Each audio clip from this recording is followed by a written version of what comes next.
When, how big, how long? People are nervous about price hikes, especially at the gas pumps. Here to talk more about it, and for that piece of the story, the preeminent source of gas prices, Patrick DeHaan from Gas Buddy. Always good to catch up with you, Patrick. Thank you, sir. Good to be with you. All right, let's focus on the Northeast and maybe even hyper-focus New York State, Central New York, if you can. How much oil do we even get from Canada? Why is that a big deal to us, a tariff on Canada?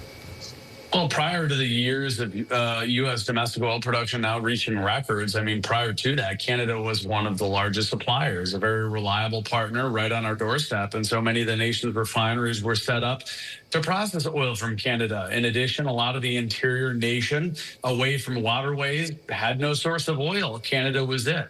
And so ever since really the 1960s, Canada has been sending us oil. We've become more reliant on that over time. It's helped us certainly meet our needs. And the U.S., as I mentioned, has only been a big producer the last 10 or 15 years. We've become the world's largest oil producer. So the highways or the pipelines haven't been built to take a lot of that oil north because we haven't needed that oil in the northern half of the country. So a lot of what we've been doing is relying on that strong partnership to deliver Canadian crude oil down to the Midwest. And, certainly the Northeast, you've seen the loss of some refineries in the last couple of years, and much of New England now, especially Western New York and mid-central New York as well, has become reliant on refineries that have actually been located in Canada, much as how Canada has actually sometimes relied on U.S. refineries.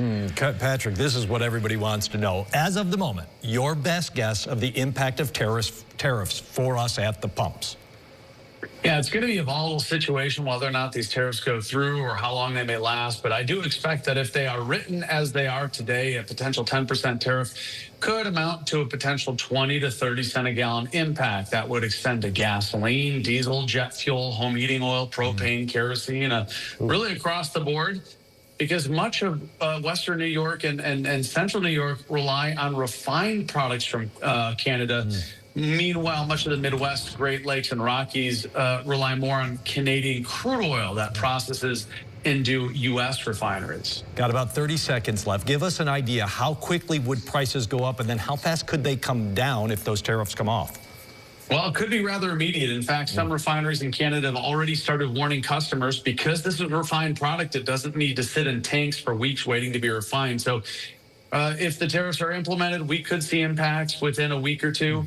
And if they disappear just as quickly, we could see prices going back down within that time frame as well. But keep in mind, spring is the time prices do tend to go up anyway.